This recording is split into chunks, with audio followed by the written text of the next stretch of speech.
Hello everyone, I'm Rob Chiroli and welcome to this Wisdom of Hindsight business webinar by Two Wise Heads. It's a collaboration between me and Paul Thewlis. If you're thinking about building a new website, then this webinar is for you.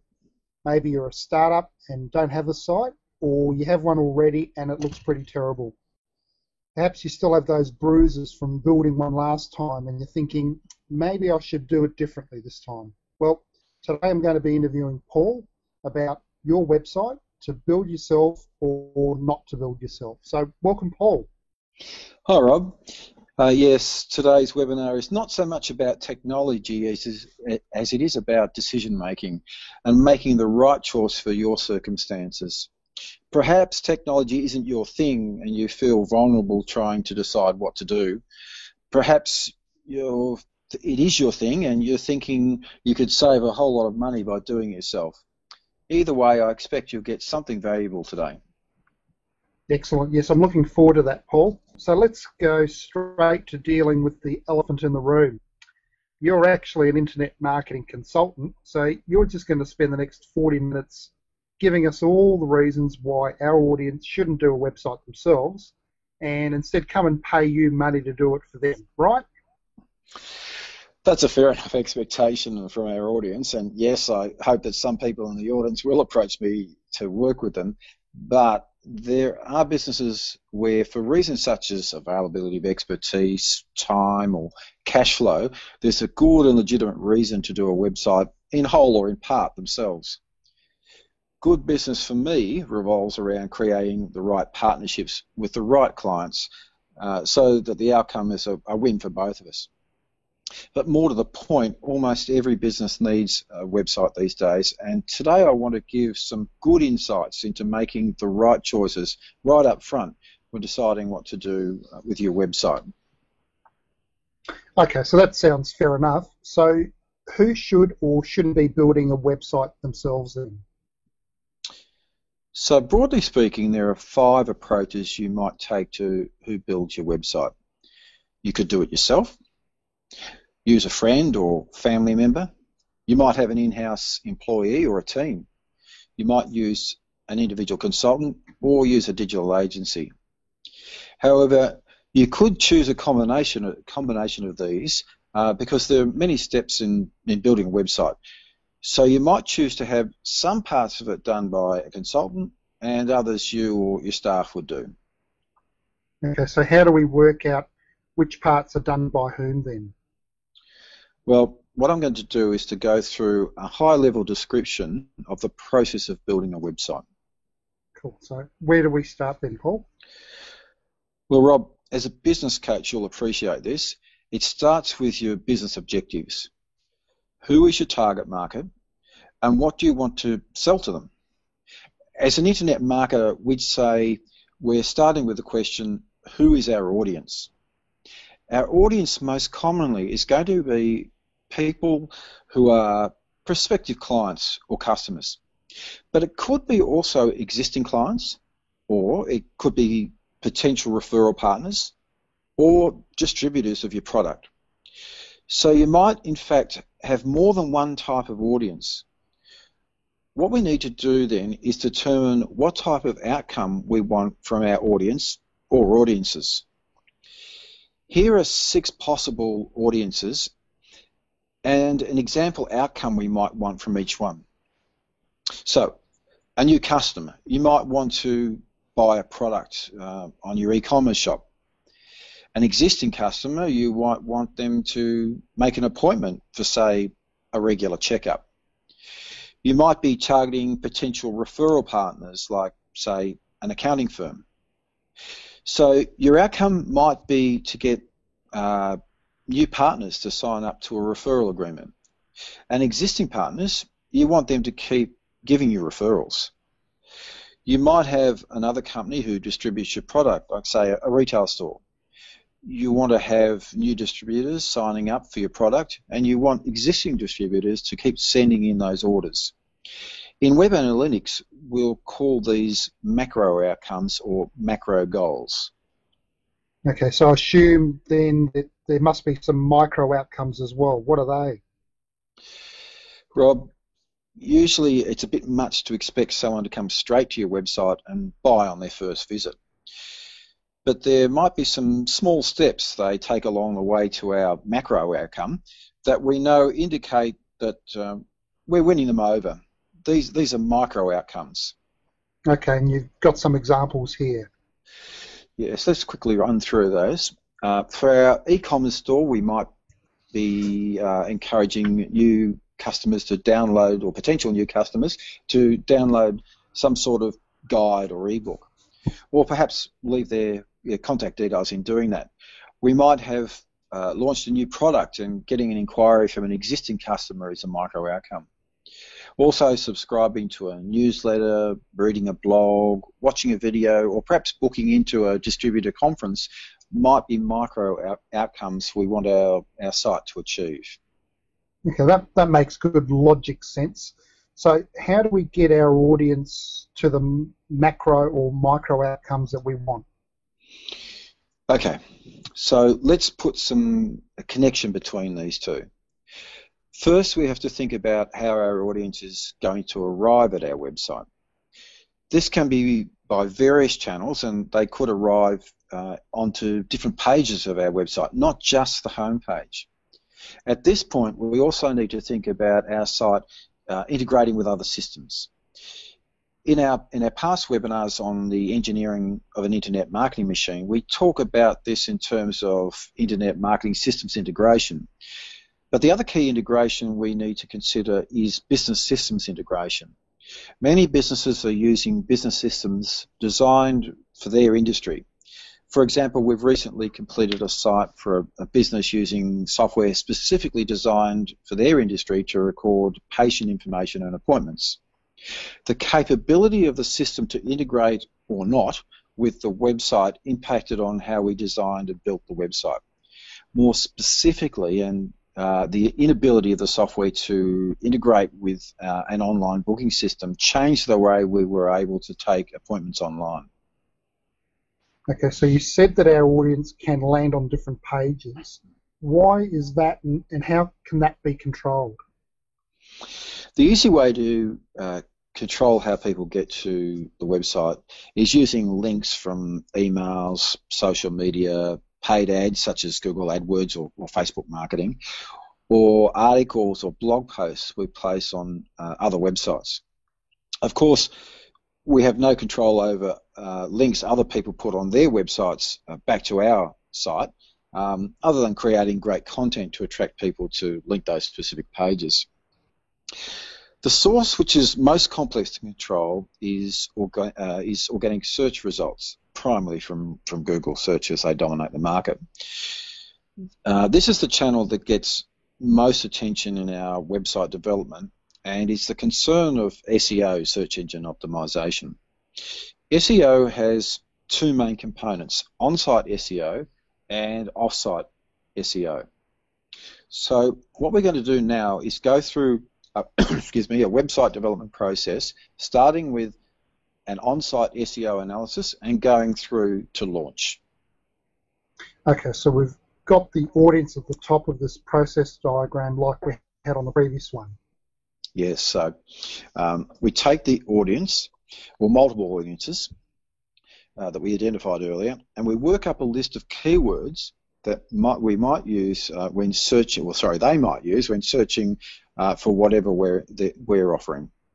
We then prioritise which terms we want to target based upon their relevance to what we're offering. Also, we need to consider the amount of search traffic using that term and the level of competition for that traffic as well. There are various tools to do this analysis, such as the Google AdWords Keyword Planner and other subscription services that we use. Okay, so when we have shortlisted our keywords, you then move on to site structure. Yes, you decide on how you're going to break your website into pages that match up to those keywords. You'll also match pages to other audience sources as well. For example, if you're doing an AdWords paid advertising, you decide which pages on your site will be used for landing pages for your pay-per-click throughs. So you now have to match your audience sources to your specific landing pages. Then you need to work on the flow of your audience from the landing page through to the micro and the macro outcomes. Dropping out of this will be your page structure and your site navigation wireframe design. We turn then to the content of the site. This is the text, images and videos that we will be showing to our audience, but also this will have a major impact on our Google ranking. There are some do's and don'ts here that you need to follow to get the best results for that ranking. So far, we haven't built anything, Paul. We haven't needed any programming expertise, for example. Yes, you're right. You're right, Rob. Going back to our sort of DIY theme, you could say that if you've got good analytical skills and good writing skills, then you could get yourself to this point. Where your external consulting assistance comes in is when you don't have these skills in-house. For example, writing copy or just analysing the keywords sort of things. But perhaps more importantly, an external consultant can bring the prior experience to help you avoid the novice mistakes and, of course, save you some time, because doing something the first time can take you much more time and effort than when you have the specialist experience. Also, as I'm sure you'll agree, Rob, having an external collaborator can bring additional insights, because as a business owner or manager, we're often too head down in our business to see some of the wider perspectives. Yeah, that's often very true, Paul, and external insights and accountability do help. So now we have the content and structure, so it's onto the design stage now? Yes, and this is often where people mistakenly start their website project, which leaves them in danger of missing out on all of the good strategic thinking that we've already done in our process so far. Now, there are a number of approaches to design. You can have a graphic designer design your site. This can be great for getting an interesting looking site which has good use of space and design features. It's also a good way of keeping your site matching your brand styling. If you don't have a company style, then really you should establish a corporate style guide, and designers are good for doing this work, and you need to keep your website consistent with your corporate style guide. However, designers are used to designing for static printed pages. Your website must adjust its design to fit all devices and browsers. It's really important that your designer either works with the person actually building the site so that the design is flexible to respond to different devices, or that your designer has the experience with responsive design websites. Of course, you can also have someone who does both the design and the build of the website in the one person. And what about using pre-designed templates, Paul? Yeah, pre-designed template can be a good way to go, especially if you're building the website yourself. There are thousands of templates available in template libraries like ThemeForest. These are available for very modest prices and in some cases for free, but you need to be sure that your template is going to match your site structure and content. We don't use templates from these libraries for our client work because coding has been done by someone else, a third party, and if our clients want a variation from the third party template, then it can be difficult for us to make modifications. But if you're doing the site yourself and you're prepared to accept that you have to work within the constraints of the template, then that's okay. But even with a template, I find the 80-20 rule applies. Now, the Pareto principle, how does it apply here, Paul? Well, I find that you can get 80% of the look of the site with about 20% of the effort. But the other 20% of the look and the operation of the site takes about 80% of the effort. Okay, so we seem to have moved into the technology and coding part of the process now. Yes. Now, this is an area where the business owner or manager can feel they're starting to drown a bit.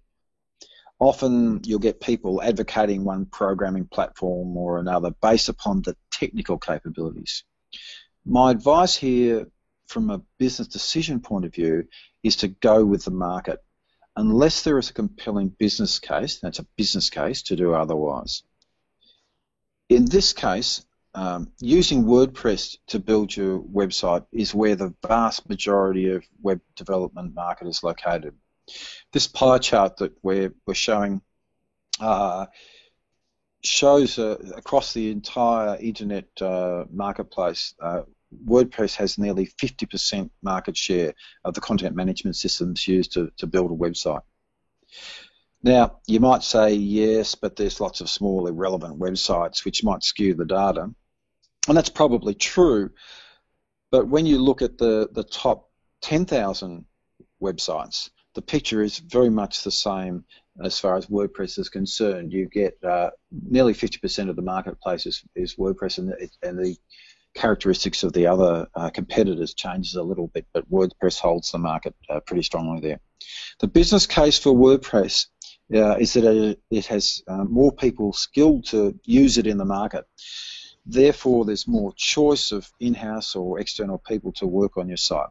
There's also much larger libraries of add-on programs called plugins, which can quickly or more cheaply enhance your website in very many ways without having to start the whole thing from scratch. Beyond that is the ease of use of WordPress, which has been a key factor in its market position. So there are lots of WordPress users out there, and this is where your brother, sister, son, daughter, cousin, friend of a friend comes in and offers to build you a site for sort of little or nothing. Okay, so that's great. Free is good, but I'm sensing there's a but coming. Well, technically they may be able, maybe very able, but there are some business issues that need to be answered first, and we'll come back to this when we've finished the run through the development process. Okay, so we're a long way through the process with analysis, design and technology accounted for, and so we now have a website built. Where do we go from here? Once we have our website constructed, it needs to be thoroughly tested on various devices, including iPhones, Androids and tablets in both portrait and landscape orientation, and of course desktop computers with various screen sizes. It also has to be tested on major browsers, Chrome, Safari, Internet Explorer, Firefox and Opera. Testing needs to include checks that all the links are working, the layout works on various window sizes, forms and other interactivity operate properly, and logins and integration with other systems are working. This can be, to be honest, a tedious and time-consuming process, especially if something isn't working properly, and it can take hours of work trying to identify the problem. If you can't fix the problems, it can be really impractical to get someone to come in and fix up the site that's not working. Okay, so we're all tested and okay. Are we done with that? Well, almost. You most likely have, if you've developed the website, you've done it on a development server somewhere. So we're going to need to then upload the site from the development server onto the hosting service that we'll be using. Once you've got this done, you've still got a few tasks, including a final test to ensure that nothing has changed in the upload, installing software to redirect old page addresses to our new page addresses, if there are any, installing security and backup software, and installing analytics so we can measure if our audience is getting to our site, how they're getting there, what they do on the site, and of course how all this affects the achievement of our micro and macro outcomes or goals. And finally, we need to make up a sitemap, set up a Google Webmaster account and submit that sitemap to Google so it's properly indexed with Google. Okay, so we've covered a lot there about what's required to build a site. Before we wind up, can you just return to our original question, to build yourself or not build yourself, and help us through the business decisions involved? Excuse me. When you're making a decision about taking on a project, you really need to understand the extent of the work required, and that's why we've gone through this process. Of course, you can take some shortcuts, but that's going to really diminish the success of the project. As you can see, there are many components to the project requiring different skills. What you might find is that you can get the job done collaboratively between you, your staff, and external consultants. Okay, so what should business owners or managers think about when considering doing a site themselves? Okay, for some, this will be clear. It's a clear out of the question decision because you don't have the know-how and the time to do it. Others may have the technical know-how or the ability to acquire that technical know-how. Then if the time available to spend on learning and building the site is more plentiful than the cash to pay someone else, then it's probably a good or maybe the only option. As we've said, most of the tools you'll need are either free or cheap, so it's a viable low-cost option.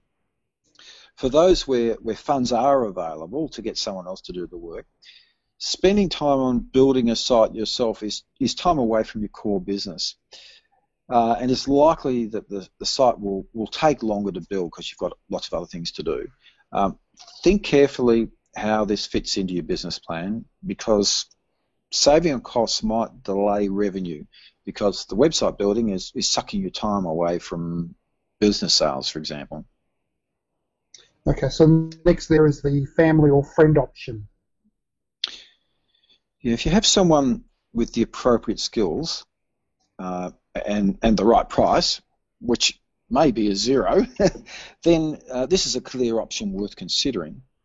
But there's a big range in skills between someone who can build a basic website or perhaps who's built a website to suit themselves, and someone who can build a truly professional site to compete with high-quality competitors. If you have access to someone with that right level of skill, well, then that's great. But it comes down to managing risk and managing the relationship you have with the person concerned. Something you get done as a favour might mean you lose control of the quality or the deadlines. Conversely, if you're a bit hard-nosed about getting projects done, then you might end up with some personal relationship problems that you could well do without. Yep. Also, a website is not a build-and-forget project. You'll need to keep it maintained and updated.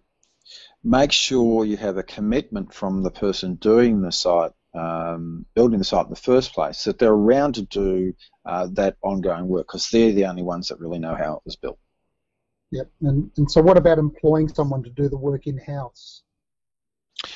In-house staff can certainly be important collaborators or contributors, at least in part of the project. Their day-to-day participation in the business can bring valuable insight. It's a good chance, of course, that their hourly rate will be lower than a consultant. But of course, you need to be able to find a person with the right skills who will work for you on a sort of permanent employment basis. And remember, if they leave the business, then they take their knowledge of how to manage your website and how it was built, perhaps, they take that with them. Having a dedicated staff member or team to deliver the whole project may be beyond many small businesses. Although this is the approach I took with a previous business I own, and it ended up evolving into my consulting firm, Web Intelligence.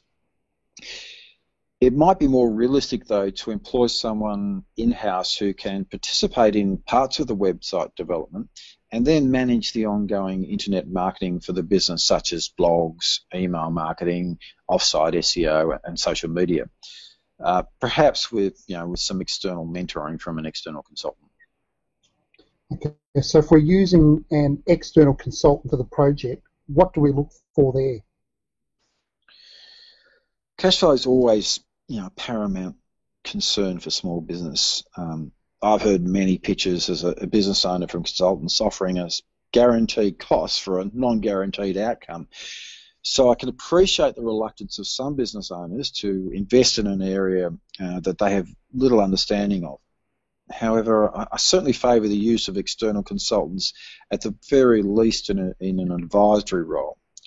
Having someone with industry experience to structure the overall project and provide experience and insights at key stages is really important. A collaborative team of independent consultants is becoming a common approach where someone in-house or external manages the project and brings various experts into the project as required. This can be a really great way of getting a highly experienced group of people to work on your website.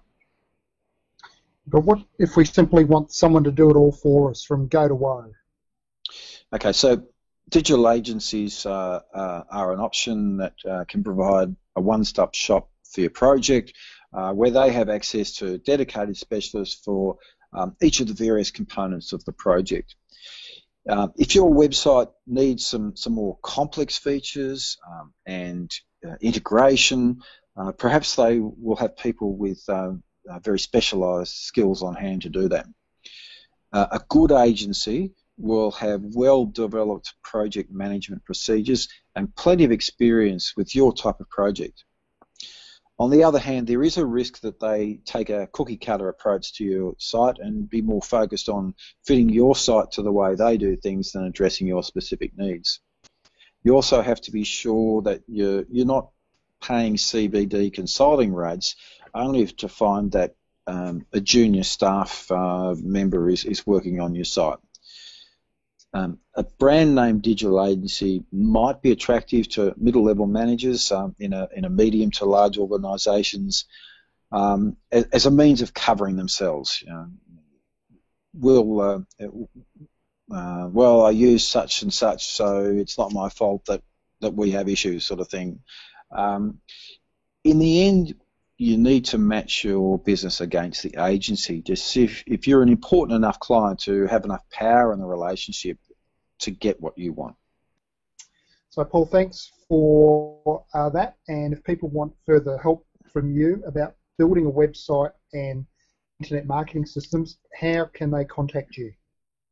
Rob, our contact details are on the Two Wise Heads website, twowiseheads.com.au, and you'll see on the slide my email and Rob's also.